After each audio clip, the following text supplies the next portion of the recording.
अस्सलाम वालेकुम students, welcome to bio with Aneela. आज हम लोग जो 9th क्लास का टॉपिक डिस्कस करें मेरी इस वीडियो में, that is level of organization. Level of organization, organize होता है किसी चीज़ को हम लोग स्टेप बाय स्टेप ऑर्गेनाइज करते हैं। लेवल ऑफ ऑर्गेनाइजेशन का बेसिकली ये मतलब है कि ज़मीन जो है वो दुनिया में ज़िंदगी का आगाज़ कैसे हुआ है। ये साइंस में बायो में इस तरह हम लोग पढ़ेंगे कि किस तरीके से जो अर्थ है हमारी ज़मीन है उस पर लाइफ कैसे आई है या किस तरह ऑर्गेनिज़म्स बने हैं। तो पहले तो जो बुक्स थी उनमें तो सेल से हम लोग स्टार्ट करते थे। आप लोगों को वैसे भी पता है दैट ऑल लिविंग ऑर्गेनिज्म, चाहे वो प्लांट्स हो चाहे वो एनिमल्स हो, they are made up of cell. मगर आपकी बुक में उन्होंने मज़ीद छोटे टॉप से स्टार्ट किए पार्टिकल से, दैट इज़ एटम। तो लेवल ऑफ ऑर्गेनाइजेशन में जो हमारा फर्स्ट जो स्टेप है या जो फर्स्ट सब पार्टिकल्स हैं दैट आर एटॉमिक या सब एटॉमिक लेवल। तो फर्स्ट जो लेवल है वो हम लोग एटम के बारे में पढ़ेंगे और उसके सब एटॉमिक पार्टिकल्स के बारे में पढ़ेंगे। तो जो हमारे पास फर्स्ट लेवल है दैट इज़ एटॉमिक एंड सब एटॉमिक लेवल। एटॉमिक और सब एटॉमिक लेवल, आप लोगों को ये पता है बच्चे कि दुनिया में जितना भी मैटर है, मैटर कहते हैं मादे को, आप लोग साइंस में भी पढ़ते हो मैटर, मैटर मादे की बात हो रही है।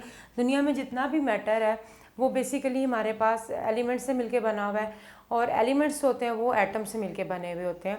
या दूसरे अल्फाज में जितना भी मैटर है वो एटम से मिलके बना हुआ है। Atom is the smallest particle जिसको मज़ीद तोड़ा नहीं जा सकता, मतलब इससे छोटी चीज़ दुनिया में दरियाफ्त नहीं हुई। ठीक है जी। तो जितना भी मैटर है वो किससे मिलके बना हुआ है, बेसिकली एटम से मिलके बना हुआ है। अगर हम लोग एटम का मतलब देखें तो ये दो वर्ड्स से मिलके बना हुआ है, ए एंड टम। ए का मतलब होता है नॉट, टम का मतलब होता है कट, जिसको हम लोग फर्दर कट नहीं कर सकते, मतलब it is a smallest particle और इसको मज़ीद हम लोग जो है वो कट नहीं कर सकते, that is known as atom. बेशक ये एटम स्मॉलेस्ट पार्टिकल है मगर इसके अंदर भी प्रॉपर न्यूक्लियस पाया जाता है और इसके अंदर भी छोटे छोटे से और पार्टिकल्स पाए जाते हैं। वो कौन से हैं हमारे पास, अगर उनको कहा जाता है सब एटॉमिक पार्टिकल्स। अगर मैंने एक ये एटम ड्रॉ किया दैट इज़ एटम, तो इसके जो सेंटर होता है उसके अंदर इसका न्यूक्लियस पाया जाता है। और इसके न्यूक्लियस में क्या होता है, हमारे पास सेंटर में प्रोटॉन होते हैं और न्यूट्रॉन होते हैं, और ये जो इलेक्ट्रॉन्स होते हैं वो इस एटम के इसके इर्द गिर्द रिवॉल्व कर रहे होते हैं। These three are the sub atomic particles of atom.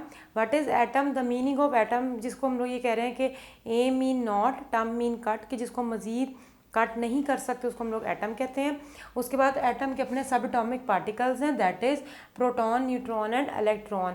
Proton और न्यूट्रॉन जो होते हैं इसके न्यूक्लियस के अंदर इसके सेंटर में होते हैं, जबकि जो इलेक्ट्रॉन्स होते हैं वो इसके साइड पे रिवॉल्व कर रहे होते हैं। इनके ऊपर भी अपने अपने चार्जेस हैं, अभी हम लोग वो देखते हैं। जो हमारे पास प्रोटॉन है, प्रोटॉन नाम ही क्या इंडिकेट कर रहा है कि इसके ऊपर पॉजिटिव चार्ज होता है, जबकि जो हमारे पास इलेक्ट्रॉन्स होते हैं उनके ऊपर नेगेटिव चार्ज होता है। Proton has positive charge while electron has negative charge, और जो न्यूट्रॉन होते हैं इस पर नो चार्ज होता है या ये न्यूट्रल होते हैं। तो जो न्यूट्रॉन्स हैं हमारे पास दे हैव नो चार्ज या फिर न्यूट्रल इनको कहा जाता है। तो ये हमारे पास बेसिकली क्या है, एटम। एटम के बारे में मैंने अभी तक आपको हम लोग लेवल ऑफ ऑर्गेनाइजेशन पढ़े हैं, जिसमें हम लोगों ने सबसे पहला जो लेवल देखा दैट इज़ एटॉमिक एंड सब एटॉमिक लेवल। एटम के बारे में हम लोगों ने पढ़ लिया, उसके सब एटॉमिक पार्टिकल्स के बारे में पढ़ लिया। सब एटॉमिक पार्टिकल कौन कौन से हैं, प्रोटॉन है, न्यूट्रॉन है और इलेक्ट्रॉन है। प्रोटॉन और न्यूट्रॉन जो होते हैं वो उसके न्यूक्लियस में होते हैं, इलेक्ट्रॉन्स जो होते हैं वो एटम के लिए रिवॉल्व कर रहे होते हैं ऑर्बिट के अंदर। प्रोटॉन के ऊपर पॉजिटिव चार्ज होता है, न्यूट्रॉन के ऊपर कोई चार्ज नहीं होता, न्यूट्रल होता है, और इलेक्ट्रॉन्स के ऊपर नेगेटिव चार्ज होता है। ठीक है जी, ओके। एटम्स जो होते हैं हमारे पास ये क्या बनाते हैं, बेसिकली एलिमेंट्स हमारे पास बनाते हैं।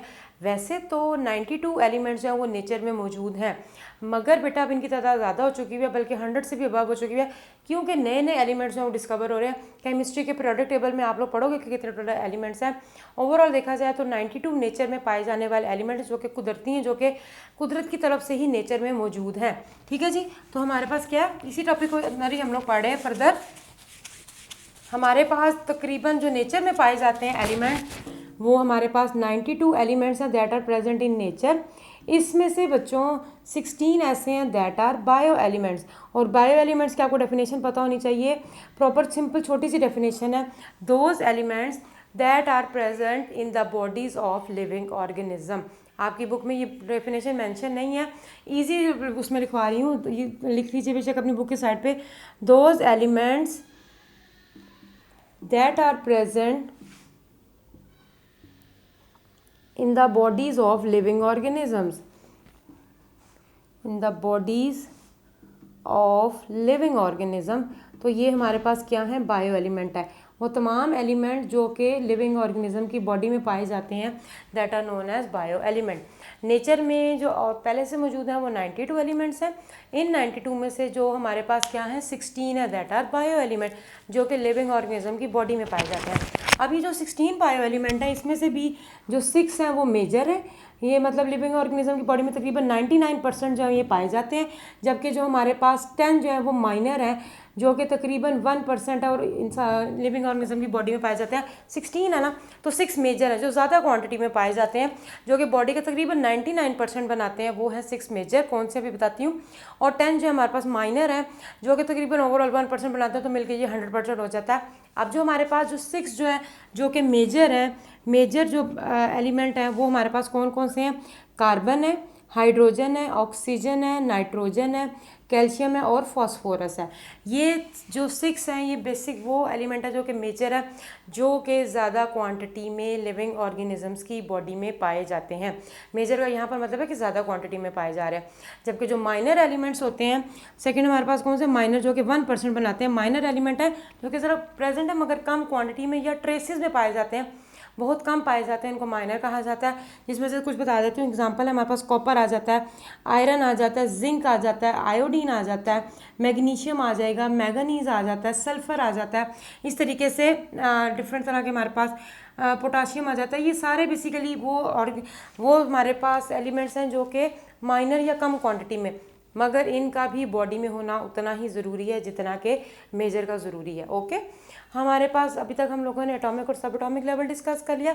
उसके बाद मैंने आपको एलिमेंट्स के बारे में बता दिया कि टोटल 92 एलिमेंट है, जिसमें से 16 बायो एलिमेंट्स हैं। What are bio element? ऐसे तमाम elements that are present in the bodies of living organism, they are known as bio elements.